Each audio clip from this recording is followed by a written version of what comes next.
Hi everyone and welcome back to my channel.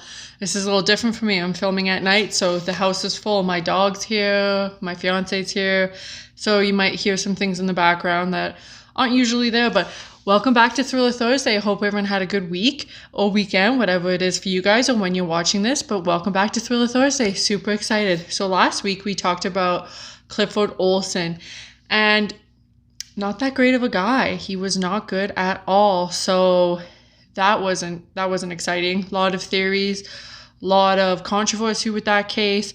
Like most cases, I find a lot of them do have controversies when it comes to the government or how they even went through the trial or anything. So that one had a lot of controversy, but this one's completely different. So now we have moved on to Alberta, and we are going to be doing a guy called the Swift Runner. Some of you might have heard him. Some of you probably haven't.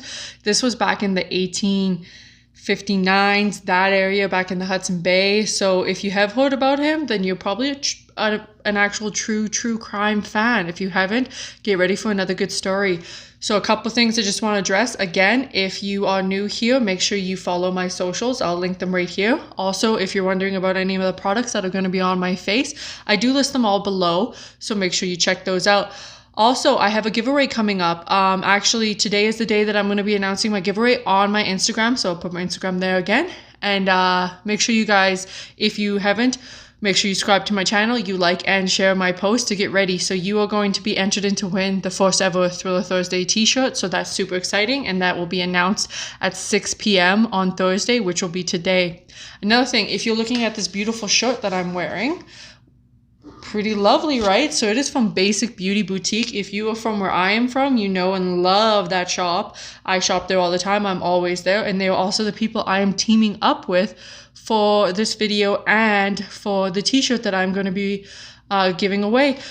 So let's get right into this next video. How about that? Let's get straight into it. All right, so let's get into our next true crime, and that is going to be Swift Runner. All right, with further ado, let's get into Swift Runner.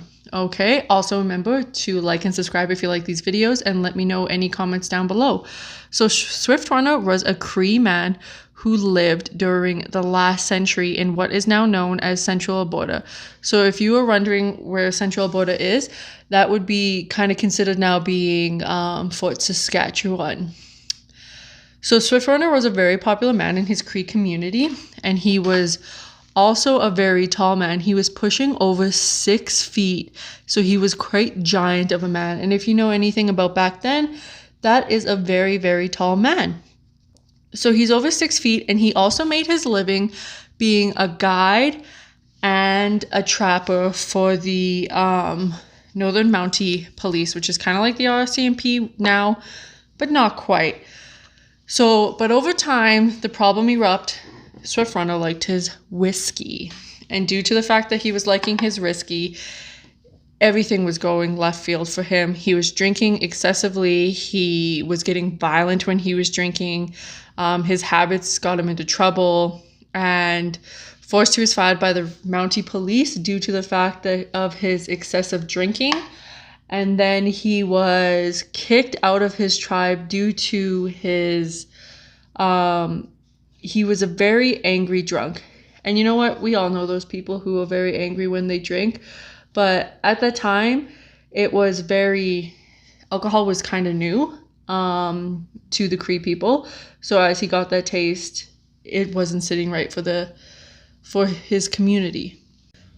So Swift Runner got kicked out of his tribe. So he took his 6 kids, his mother-in-law, his brother, and his wife into the forest, and that's kind of where he pitched his tent, and where he decided, hey, this is going to be where we decide that we're going to live from now on. So he lived out there, but during this time it was very hard for the Cree people to find. Starvation was known for them to happen. It was just a hard time with the white folk coming in, taking over, and then with little food and winter coming, it was a very rough time for the Cree people. And to add on top of this, while Swift Runner was out in the forest living there, he became possessed with the spirit Wendigo. So Wendigo is kind of like a demon spirit for the Cree people. And he takes possession of people who are kind of living in a bad time in their life, which, as we can tell, was Swift Runner. So the Wendigo is a spirit that is believed by the Quakwins, I probably mispronounced that, the Cree and the Ojibwe, to take possession of a vulnerable person, causing them to engage in cannibalism. We can all tell where this story is going, and other forms of antisocial behavior. So during the time, Swift Runner was just living out in the woods by himself, and with his family. And then no one heard from him, no one checked on them, no nothing, because he was banished from his tribe.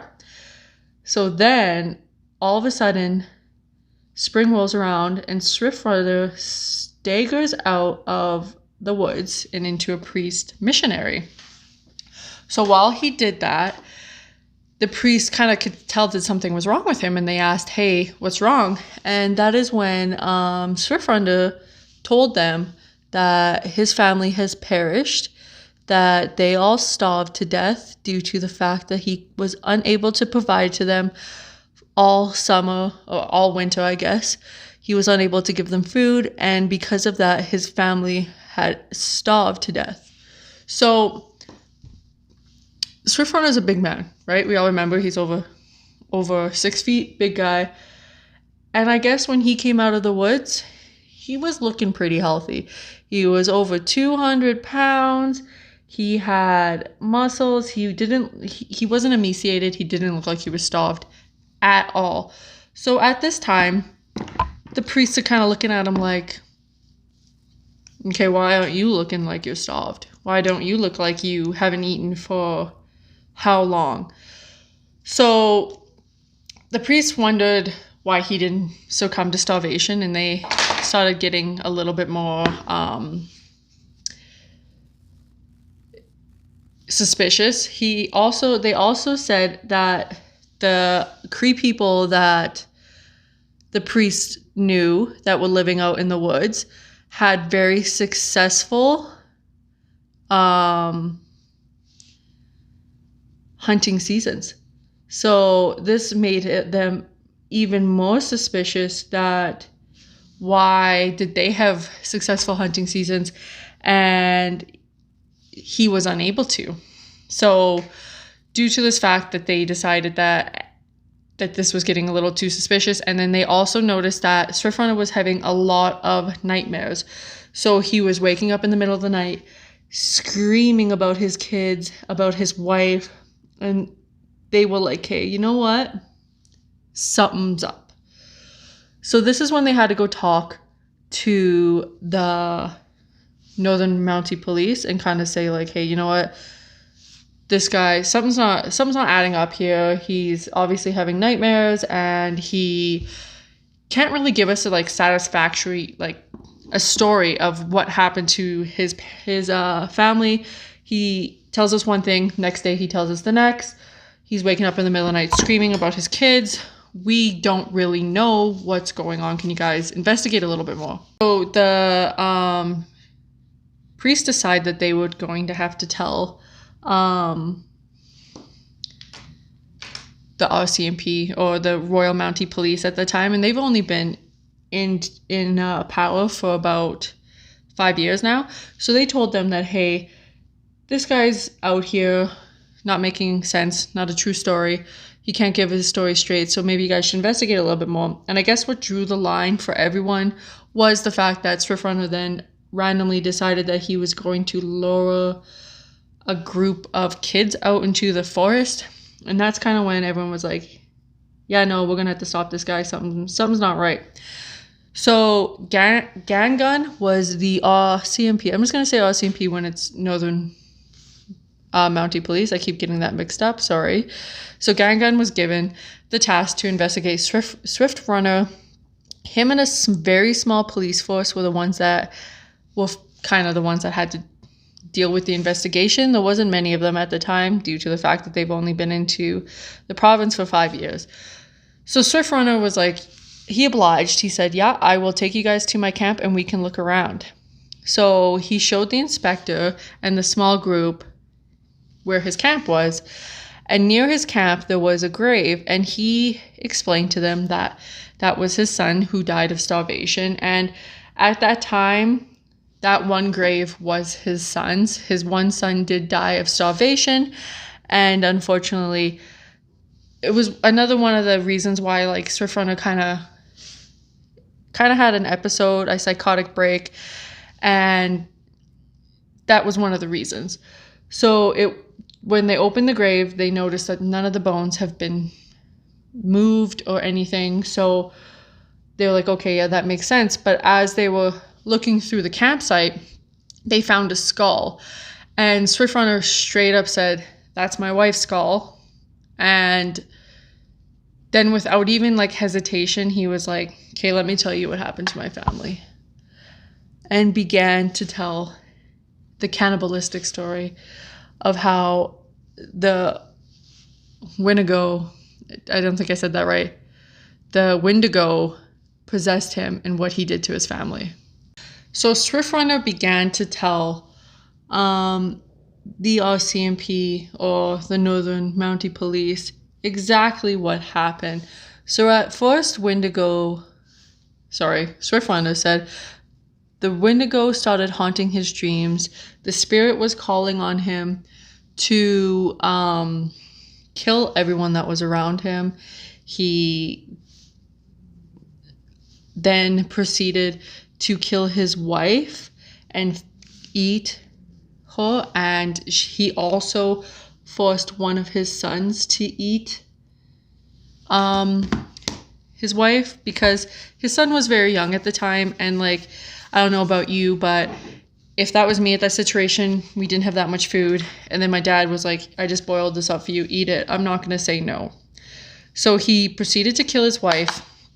And then as he killed his wife, he told his son that he needed to kill his younger brother. So he watched his son butcher his younger brother. And then the Wendigo, because that was what consumed him. He is no longer Swift Runner at this point. He is 100% the Wendigo. He hung his infant son by a lodge pole by its neck, and then proceeded to pull down on the child's legs.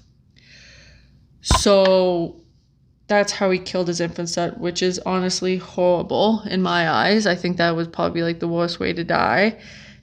It later shows that him and his son walked over to his mother-in-law's and walked over to his brother's, and they killed him too, and the mom. He did say that the mom was a bit tough to eat, but after he did kill her and the brother, he did have to kill his final son just because the Wendigo told him he had to. So he killed them and ate them all. He also proceeded to eat the bone marrow. He boiled most of them, and then he would fry them up, and then he would eat them, because that's how the Wendigo does it. I couldn't find exactly why he does that. I don't know if it's to like gain power or what it is, but he would boil, he sucked the bone marrow out, and that's why all the bones and everything was scattered all over his camp. When the Northern Mounted Police showed up, they were like, there was tons of bones and everything there. So that is why that was like that, because he was sucking all the bone marrow out and just tossing it.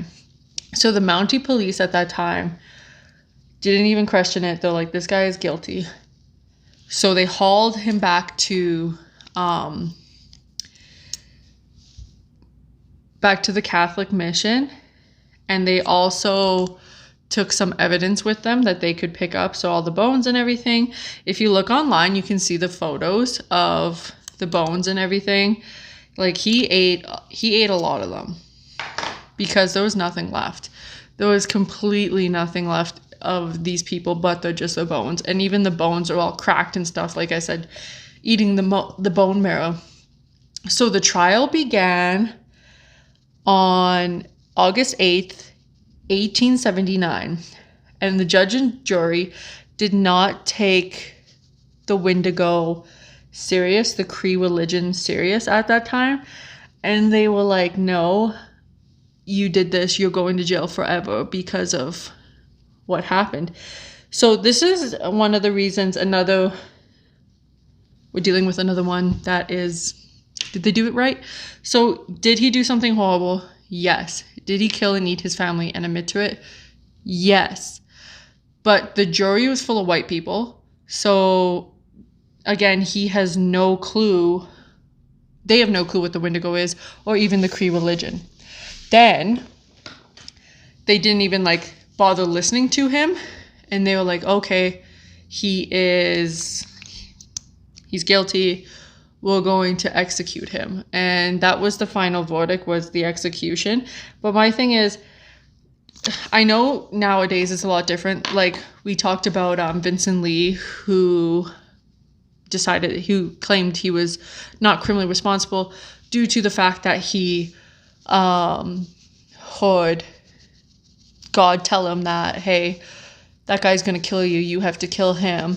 So then he became schizophrenic. So at this point, I would say Swift-Runner probably had a schizophrenic break or something along those lines, where he had a mental breakdown. He got kicked out of his village. He couldn't provide for his family. He had a son that died of starvation. I would say that he had a schizophrenic breakdown. So, and then not to have any Cree people on the jury, it's very hard for him to get his point across, or even somebody to understand what happened. So the judge and jury didn't want to hear it, didn't want to hear anything about the Wendigo, and they sentenced him to be hung for the murders of his wife, his 6 kids, and his mother-in-law and brother. So he was sentenced to be hung. So this caused a little bit of a conflict too, because the police, again, like I said, they've only been there for 5 years. They have never had an execution before. They don't know what it's like. They don't have anyone that can even execute anyone. They were kind of like, oh, what do we do now, right? So they had to set up an execution. So they found a couple people who were like working at like the penitentium, and they were like, oh, could you help us? So they had to set up a gallows. They had to set all that stuff up just for this one hanging. So that's kind of one of the other claim to fames that this individual has, is he was the first ever individual to be hung that was like actually sentenced to death in Alberta. So they got a couple of the police officers who were working at the penitentiary at the time. They set up a gallows, and they gave Swift-Runner a priest to talk to. And Swift-Runner at the time, who was sitting there, was like, you know, like he thanked all the gods and everything. He's like, this has been a wonderful experience, even though he was in jail and stuff and he was sentenced to death. But I just want to do it my own way. So he asked them if he could kill himself, because that was the Cree way and he wanted to do it that way. Unfortunately, they said no, and they were like, no, you cannot kill yourself. We're going to have to do it for you. So they set up the gallows. You know how they do it in the old days. Bring your kids, bring your wife. Let's all watch somebody get hung. So they set everyone up. There was a crowd there waiting for him. I guess he had to wait quite a while. So this is December, he was getting hung. So if you're from Alberta, you know that it is not nice in December. Sometimes we get to like minus 30. So he was waiting out there for, I guess, like 30 to 40 minutes before he was supposed to be hung.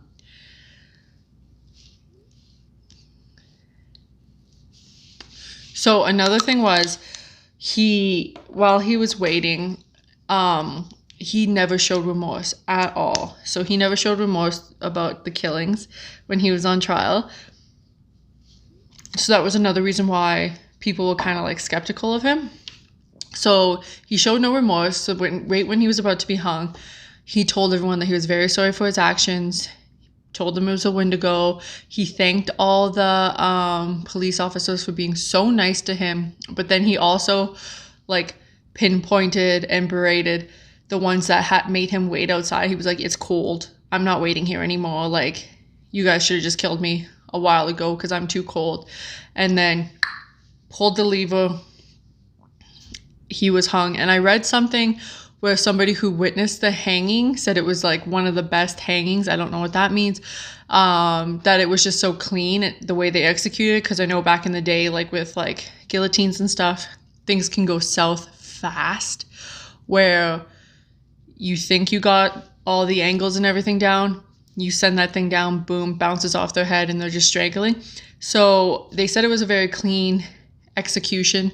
And he was the first ever person to be properly executed in Alberta. So I'm going to put my lashes on again, and then I'll come back and give you guys my final thoughts. All right, I'm back for my final thoughts. I also put a little bit of white eyeliner in my waterline just so I can give it a little pop. So a couple things I found with this case, it was very isolated. So in the sense that Thrift Runner was kind of by himself, it was different at that time. It was isolated in the sense that he didn't have anyone. It was new. Mental health was kind of a stigma. No one really did anything back then with mental health. So he clearly had a schizophrenic breakdown, which no one helped him with. And then they just executed him. Where, like I said earlier, Vincent Lee, he had the exact same thing happen. He had an episode, a schizophrenic breakdown, killed someone, and now he's out this day. Where this guy just got hung. I thought it was a little bit interesting with the Wendigo and how the different Cree heritage and the different religions. I thought that was kind of cool just to learn a little bit about that, just because I don't think it's really well known. So yeah, this is the final look. And again, just to let you guys know, the giveaway ends today. So I am going to be doing the drawing of the name later today, and that is going to be the winner, and I will announce it on my Instagram story. So make sure you guys follow me there. A couple other things is I want to give a shout out to my girls back in Nova Scotia. I heard that my grandma has been inviting some people over and watching me do my makeup and mystery and true crime, and I just love that. Thank you so much, Grandma. So next one. Let me know down below who you guys want me to do next. I've been getting a lot of Carla Kamokas or Paul Bernardo. Those guys will come. Trust me, I will get to them. But let me know what you guys thought about this story. I know it was a little bit different and it was a little bit quicker, and it was just it was something different. It wasn't the same crazy cases where everything was really well known. It hasn't ever really been talked about. So just let me know what you guys thought about that. So again, make sure you guys follow me on my socials and like and subscribe to my channel. I will put that here too. And hopefully I see you guys next week for the next True Crime for Thriller Thursday. So stay tuned, guys. All right, I will see you guys later. Okay, bye.